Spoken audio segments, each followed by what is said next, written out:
بسم اللہ الرحمن الرحیم۔ السلام علیکم معزز طلباء کرام، آپ سب کیسے ہیں؟ آج ہم تفسیر بیضاوی کے سبق نمبر 145 کو پڑھیں گے۔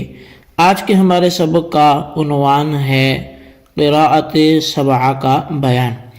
آج ہمارے سبق کی عبارت وقرئ انذرتہم سے شروع ہوتی ہے۔ آئیے سب سے پہلے عبارت پڑھ کے اس کا ترجمہ کرتے ہیں، اس کے بعد سبق کی وضاحت کی طرف بڑھتے ہیں۔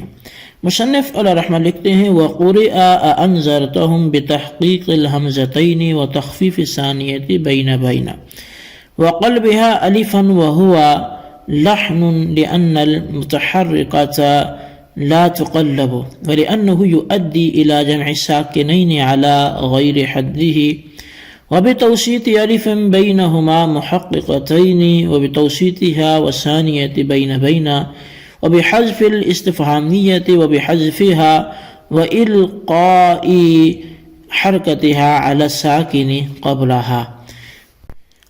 انذرتہم میں 7 قراءتیں ہیں۔ نمبر 1، دونوں حمزوں کو بدستور باقی رکھتے ہوئے پڑھا جائے، اور نمبر 2، دوسرے حمزہ میں تسہیل۔ نمبر 3، دوسرے کو الف سے بدل کر۔ یہ قراءت قانون عرب سے خارج ہے، کیونکہ حمزہ متحرکہ کو الف سے نہیں بدلا جاتا، نیز اس میں اجتماع ساکنین علی غیر حدہ بھی لازم آتا ہے۔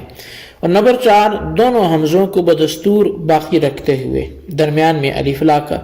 نمبر 5، درمیان میں الف لا کر دوسرے حمزہ میں تسہیل کرتے ہوئے۔ نمبر 6، حمزہ استفہام یعنی پہلے والے حمزہ کو حذف کرنے کے ساتھ۔ نمبر 7، حمزہ استفہام کی حرکت ما قبل کو دے کر حمزہ کو حذف کرنے کے ساتھ۔ جی طلبہ کرام، یہ تھی ہمارے آج کے سبق کی عبارت اور اس کا ترجمہ۔ آئیے اب اس کی وضاحت کی طرف بڑھتے ہیں۔ اب اصل میں یہاں سے قراءت حمزتین کی سلسلے میں مصنف علیہ رحمہ بحث کرتے ہیں، تو یہاں صاحب کتاب نے یعنی علامہ قاضی بیضاوی علیہ رحمہ نے حمزتین کی 7 قراءتیں ذکر کی ہیں۔ پہلی قراءت تو یہ ہے کہ دونوں حمزہ کو اس طرح باقی رکھا جائے کہ نہ ان میں کوئی تخفیف کی جائے اور نہ ان کے درمیان الف لایا جائے۔ یہ قراءت کوفیوں اور ذکوان کی روایت کے اعتبار سے ابن عامر کی طرف منسوب ہے، تو یہ اس کی پہلی قراءت ہے بتحقیق الحمزتین کے اعتبار سے۔ دوسری قراءت یہ ہے کہ حمزہ ثانیہ میں تسہیل کی جائے، دوسرا جو حمزہ ہے، اور درمیان میں الف نہ لایا جائے۔ اور تسہیل اصل میں کہتے ہیں کہ حمزہ کو حمزہ کے مخرج اور اس حرف کے مخرج کے درمیان ادا کرنا جو ما قبل والے حرف کی حرکت کے موافق ہو۔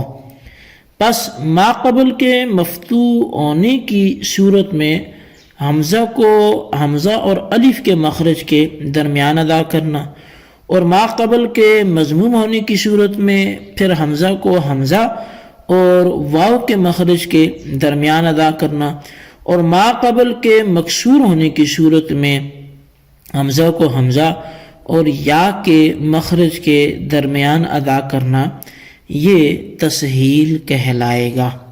صرف میں بالخصوص علم صرف جو ہے اس میں بھی ہم تسہیل کے قواعد، جو حمزہ کی جہاں پہ بات آتی ہے تخفیف کی یا قواعد کی، تو وہاں پر یہ قاعدے پڑھے جاتے ہیں، تو آپ وہاں پر بھی اس کی تفصیل کے لیے نظر کر سکتے ہیں کہ تسہیل کیسے بولتے ہیں۔ بہرحال یہاں پہ بھی اس کی وضاحت ہوگی، اس تجوید میں بھی ہوتی ہے۔ تو آیت میں چونکہ حمزہ ثانیہ سے پہلے فتح ہے، انذرتہم میں دوسرے حمزہ سے پہلے حمزہ پر بھی کیا ہے؟ فتح ہے، لہٰذا تسہیل کی پہلی صورت پائی جائے گی، یعنی کہ پھر جو اول حمزہ ہے اس کو حمزہ اور دوسرے کو الف کے مخرج کے درمیان ادا کرنا، یہ صورت پائی جائے گی، اور یہ قراءت ابن کثیر کی طرف منسوب ہے۔ تو یہ 2 قراءتیں ہوں گی۔ اور تیسری قراءت یہ ہے کہ حمزہ ثانیہ کو الف سے بدل دیا جائے، دوسرا جو حمزہ اسے ڈائریکٹ الف بنا دیا جائے۔ یہ قرات بھی نافع کی طرف منسوب کی جاتی ہے، اور یہاں حمزہ ثانیہ کو الف سے بدلنے کی وجہ یہ ہے کہ حمزتین کا اجتماع موجب ثقل ہے، لیکن اب شبہ ہوگا کہ یہ ثقل تو حمزہ ثانیہ کی تسہیل کی وجہ سے دور ہو سکتا ہے، جیسا کہ اسی بات کے پیش نظر ابن کثیر نے اس کو اختیار کیا ہے۔ پس حمزہ ثانیہ کو الف سے بدلنے کی پھر کیا ضرورت ہے؟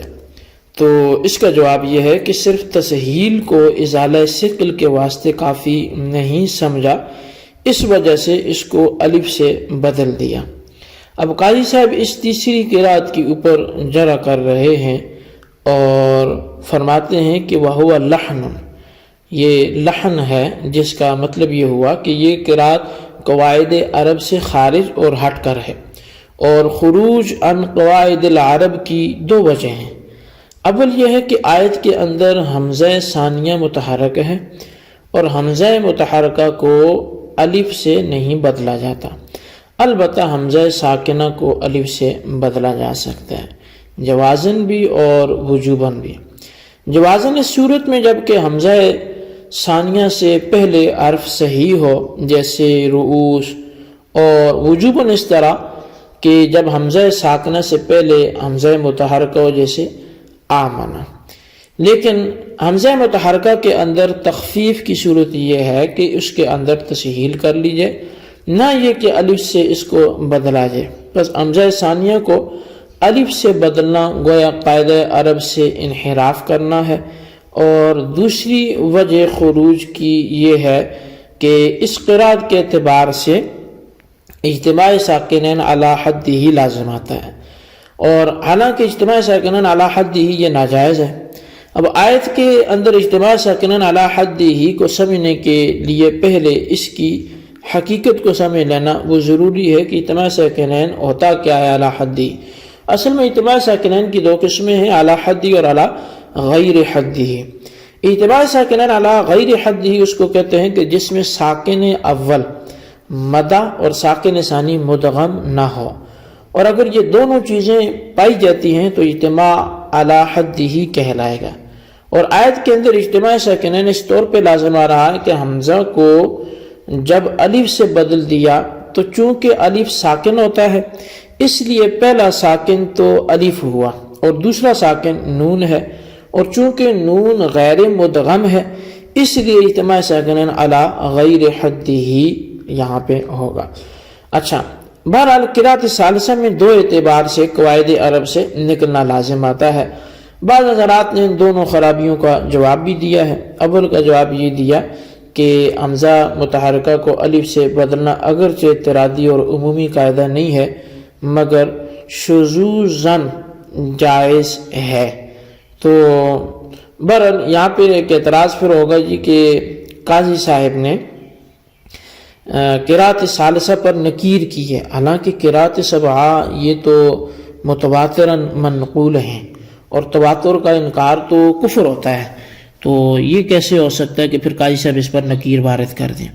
اس کا جواب یہ ہوگا کہ اس قرات کا تواتر سے منقول ہونا ہمیں تسلیم ہی نہیں ہے، بلکہ بتواتر وہ قرات ہے جو مصحف عثمانی میں موجود ہے، اور اگر تواتر کو تسلیم بھی کر لیا جائے تو قاضی صاحب کا اعتراض روایت کے سلسلے میں ہے، قرات کے سلسلے میں نہیں ہے۔ اچھا جی، 3 قراتیں ہماری مکمل ہوئی، تو قرات رابعہ جو چوتھی قرات ہے وہ یہ ہے کہ حمزتین کو بدستور باقی رکھتے ہوئے درمیان میں الف داخل کر دیا جائے۔ یہ قرات بعض حضرات کی روایت سے ابن عامر کی طرف منسوب کی جاتی ہے۔ 5ویں قرات یہ ہے کہ حمزہ ثانیہ کے اندر تسہیل کرتے ہوئے درمیان میں الف داخل کر دینا چاہیے۔ یہ قرات ابو عمر کی ہے اور بروایت قالون یہ نافی کی بھی ہے۔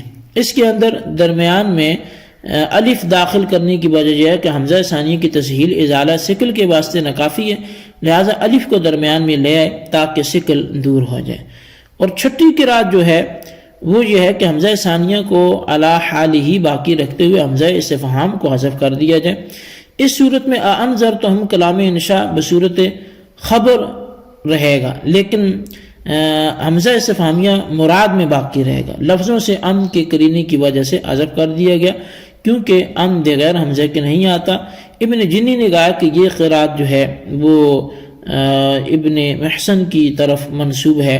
اس میں کوئی شبہ نہیں کہ یہ قرات شاذ ہے کیونکہ حمزہ متحرکہ کے اندر تخفیف کا طریقہ صرف تسہیل ہے، حذف و قلب نہیں ہے. اور ساتویں اور آخری قرات وہ یہ ہے کہ حمزہ استفہامیہ کو حذف کر دیا جائے اور اس کی حرکت نقل کر کے ما قبل والے حرف ساکن یعنی علیہم کے میم کو دے دی جائے. پس تبدیل کے بعد علیہم جو ہے وہ علیہما انذرتہم باقی رہے گا. اور اس روایت کے بھی شاذ ہونے میں کوئی شبہ نہیں. وجہ شذوذ وہ یہ ہے کہ حمزہ استفہامیہ کا حذف جو ہے یہ لازم آتا ہے، اور دوسرا اس میں یہ بھی ہے کہ وجود ثقل ہے. تو ان دو وجوہات کی بنا پر یہ قرات بھی کیا ہے وہ شاذ ہے. بہرحال جی یہ ہمارا آج کا سبق تھا. آپ نے سنا، اسے سمجھا، اس کا خلاصہ اپنے رجسٹر پر ضرور لکھیں تو بالخصوص ان سوالات کے جوابات بھی دیں. سوال نمبر 1 یہ ہے کہ انذر تو ہمیں حمزہ کو پڑھنے کی ٹوٹل کتنی قراتیں ہیں؟ قرات نمبر 1 بیان کریں. اور سوال نمبر 2 یہ ہے کہ مصنف نے کون سی قرات پہ جرح کی ہے، اس پر بھی تھوڑی سی نظر کریں. اللہ تبارک و تعالیٰ سے دعا ہے جو کچھ ہم نے پڑھا سنا سے یاد رکھنے کی توفیق نصیب فرمائے. آمین بجاہ نبی الامین صلی اللہ علیہ وسلم.